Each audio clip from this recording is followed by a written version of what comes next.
జై శ్రీరామ్. ఒక అద్భుతమైన శ్లోకాన్ని దాని అర్థాన్ని తెలుసుకొని మనం కాలభైరవ అష్టకంలోని 4వ శ్లోకానికి అర్థం తెలుసుకుందాము.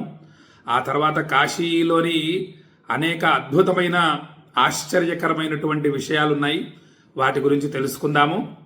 ఈ శ్లోకం అర్థం ఏమిటంటే, మనిషి చేసినటువంటి మంచి చెడు కర్మల యొక్క ఫలితాలను అనుభవించి తీరాలి. మంచి కర్మ మరియు చెడు కర్మ కూడా ఎప్పటి వరకట కోట్లాది యుగాలు గడిచినా సరే, కోట్లాది యుగాలు గడిచినా ఆ చేసినటువంటి మంచి చెడుల కర్మ ఫలితం అనుభవించక తప్పదు అని మనకు తెలియజేస్తున్నారు ఈ శ్లోకం. అవశ్యమనుభోక్తవ్యం కృతం కర్మ శుభాశుభం నాభుక్తం క్షీయతే కర్మ కల్పకోటి శతైరపి. కోట్లాది యుగాలు గడిచినా సరే మనిషి చేసినటువంటి మంచి చెడుల కర్మ ఫలితాన్ని అనుభవించి తీరాల్సిందే అని చెప్పి మనకు ఈ అద్భుతమైనటువంటి శ్లోకం తెలియజేస్తోంది. కాబట్టి మనం ప్రయత్నపూర్వకంగా మంచి పనులు చేయాలి, పుణ్యకర్మలు చేయాలి. పుణ్యస్య ఫలమిచ్చంతి పుణ్యన్నేచ్చంతి మానవాహ నపాప ఫలమిచ్చంతి పాపం కుర్వంతి యత్నతః అంటున్నారు. కాబట్టి మనం ఎక్కువ పుణ్యకార్యాలు 99% పుణ్యకార్యాలు చేసుకొని ఒకటి ఏదో తెలుసో తెలియకో చిన్న పొరపాటు చేయటం వేరు.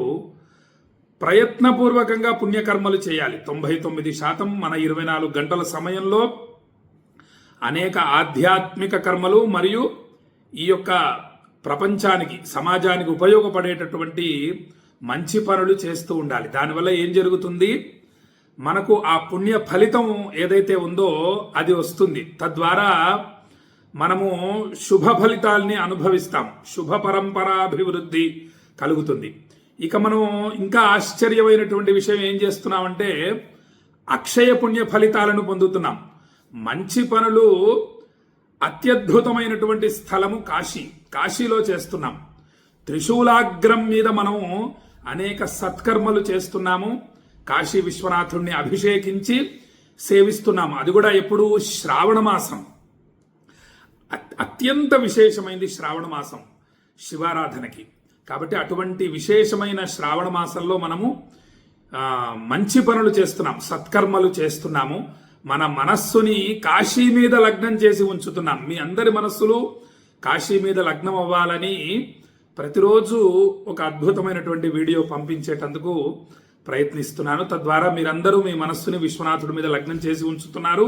మీరు కూడా కాశీవాస ఫలితాన్ని పొందుతున్నారు అని చెప్పి భక్తులకు తెలియజేస్తూ మనము కాలభైరవ అష్టకం అర్థాన్ని తెలుసుకుంటున్నాం. అష్టకాన్ని మనం ప్రతిరోజు పారాయణ చేస్తూ ఉన్నాము.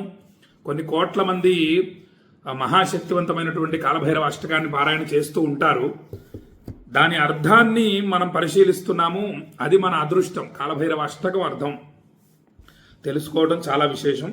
ఇక 4వ శ్లోకం ఏమిటంటే, భుక్తి ముక్తిదాయకం ప్రశస్త చారు విగ్రహం భక్తవత్సలం స్థిరం సమస్తలోక విగ్రహం నిక్వణన్మనోజ్ఞహేమ కింకిణీల సత్కటిం కాశికాపురాధినాథ కాలభైరవం భజే.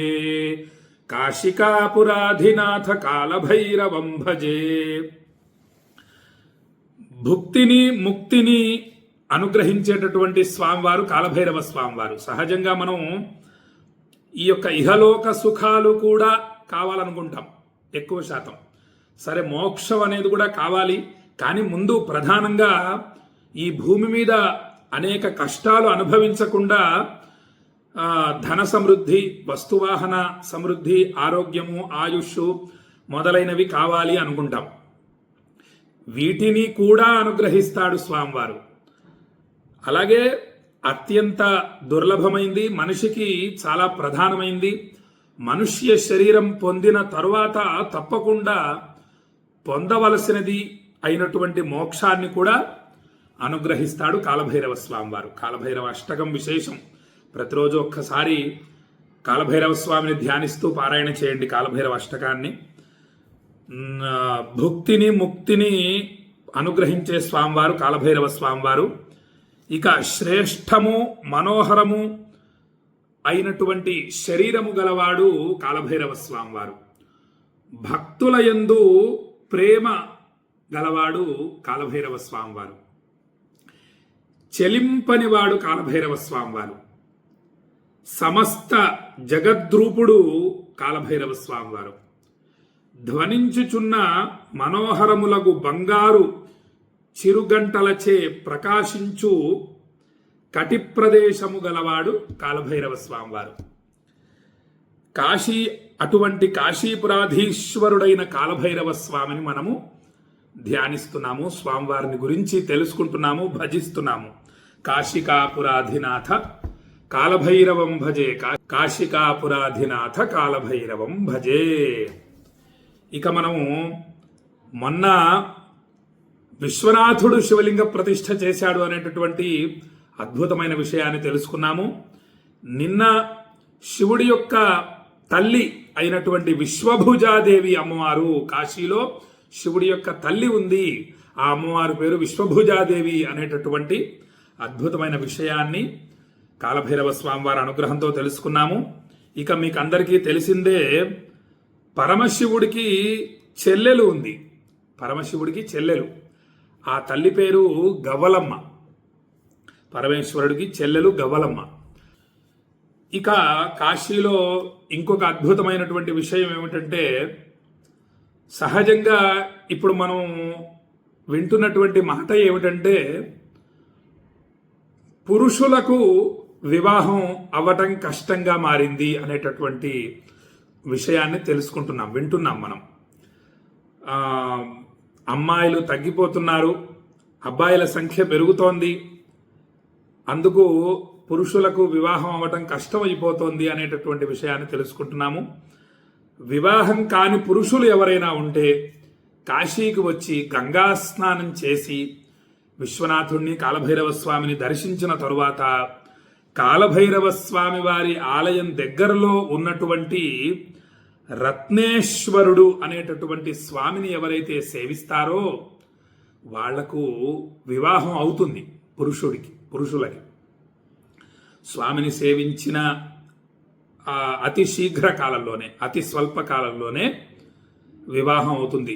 వివాహం కాని పురుషులు చక్కగా కాశీకి వచ్చి ఈ విధంగా రత్నేశ్వరుణ్ణి సేవించండి అని చెప్పి భక్తులకు తెలియజేస్తూ, ఇక సంతాన ప్రదాత ఆత్మవీరేశ్వర స్వామివారు, సంతానం కానటువంటి దంపతులు ఎవరైనా ఉంటే కాశీకి వచ్చి పంచగంగా ఘాట్ అనేటటువంటి ఘాట్లో స్నానం చేసి, ఆ పంచగంగా ఘాట్లో స్నానం చేస్తే 5 నదులలో స్నానం చేసినటువంటి అద్భుత ఫలితం లభిస్తుంది. ఆ స్నానం చేసిన తర్వాత అక్కడే బిందుమాధవుడు కూడా ఉంటాడు. ఆ బిందుమాధవుని దర్శించిన తరువాత ఆత్మవీరేశ్వర స్వామి వారు, విశ్వనాథుడి యొక్క ఆత్మయే ఆ యొక్క శివలింగం, ఆత్మవీరేశ్వర లింగం అని చెప్పి చెప్తారు పెద్దలు. అటువంటి ఆత్మవీరేశ్వర స్వామిని దంపతులు, సంతానం కానటువంటి దంపతులు ఎవరైతే అభిషేకించి సేవిస్తారో వాళ్లకు అతి స్వల్పకాలంలోనే సంతాన ప్రాప్తి తప్పక కలుగుతుంది, ఖచ్చితంగా కలుగుతుంది, 100% కలుగుతుంది. ఎందుకోసం ఇంత ఖచ్చితంగా చెప్తున్నానంటే, ఒకటి, వివేకానంద స్వామి వారి యొక్క తల్లిదండ్రులు ఆత్మవీరేశ్వరుణ్ణి సేవించిన తరువాత మహానుభావుడైనటువంటి వివేకానంద స్వామి వారు జన్మించారు. ఇక మాకు కూడా 8 సంవత్సరాలు సంతానం కలగలేదు. అప్పుడు చక్కగా ఆత్మవీరేశ్వర స్వామిని సేవించిన తరువాత మాకు సంతాన ప్రాప్తి కలిగింది. కాబట్టి ఆత్మవీరేశ్వర స్వామి వారిని అర్చించిన దంపతులు తప్పక సంతాన ప్రాప్తి కలుగుతుంది అని చెప్పి భక్తులకు తెలియజేస్తూ, శ్రీర్వర్చస్వమాయుష్యమారోగ్యమావీధాక్షోభామానం మహీయతే ధాన్యం ధనం పశుం బహుపుత్ర లాభం 100 సంవత్సరం దీర్ఘమాయు శతమానం భవతి శతాయుః పురుషః శతేంద్రియ ఆయుష్యేవేంద్రియే ప్రతితిష్ఠతి. కాశీ అన్నపూర్ణ విశాలాక్షి సమేత విశ్వేశ్వర స్వామి సంపూర్ణ అనుగ్రహ ప్రాప్తిరస్తు. ఆయురారోగ్య అష్టైశ్వర్యాభివృద్ధిరస్తు. మనోభీష్ట సిద్ధిరస్తు. రత్నేశ్వర స్వామి సహిత ఆత్మవీరేశ్వర స్వామి సంపూర్ణ అనుగ్రహ ప్రాప్తిరస్తు అని పరమ పవిత్ర పుణ్యక్షేత్రమైన కాశీ నుండి భక్తులందరినీ ఆశీర్వదిస్తూ మీ అందరి మనస్సులు లగ్నం అవటం కోసమే ఈ వీడియోలు పంపించడం జరుగుతోంది. కాబట్టి ఈ వీడియోని మీరందరూ కూడా మీ బంధుమిత్రులందరికీ షేర్ చేయండి. అందరి మనస్సులు కూడా కాశీ విశ్వనాథుడి మీద లగ్నం అవుతాయి. తద్వారా అందరూ కూడా కాశీవాస ఫలితాన్ని పొందుతారు. కాశీవాస ఫలితం సామాన్యమైంది కాదు. సమస్త దోషాల్ని, గ్రహ బాధల్ని, పాపాల్ని భస్మం చేస్తుంది.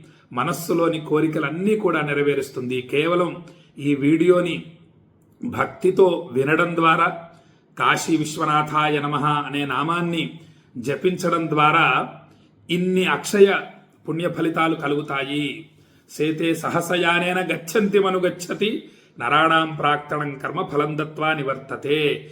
ఈ అక్షయ పుణ్య ఫలితం ఏదైతే ఉందో మనకు ఖచ్చితంగా 100% పాళ్ళు వచ్చి తీరుతుంది. ఎన్ని యుగాలైనా సరే మనం ఆ అక్షయ పుణ్య ఫలితాల్ని అనుభవిస్తూ ఉంటాము. సాక్షాత్తు విశ్వనాథుడి యొక్క సంపూర్ణ అనుగ్రహాన్ని పొందుతామని చెప్పి భక్తులకు తెలియజేస్తూ, రేపు ఇంకొన్ని అద్భుతమైన విషయాలు తెలియజేస్తూ, కాశీ విశ్వనాథుడి యొక్క నామాన్ని మీ అందరికీ కూడా వినిపిస్తూ, కాశీ ఖండంలోని అద్భుతమైన విషయాలు తెలియజేస్తానని చెప్పి భక్తులకు తెలియజేస్తూ సెలవు తీసుకుంటున్నా. జై శ్రీరామ్. విశ్వనాథాయ మంగళం, విశ్వనాథాయ మంగళం, విశ్వనాథాయ మంగళం. కాలభైరవ స్వామికి జై.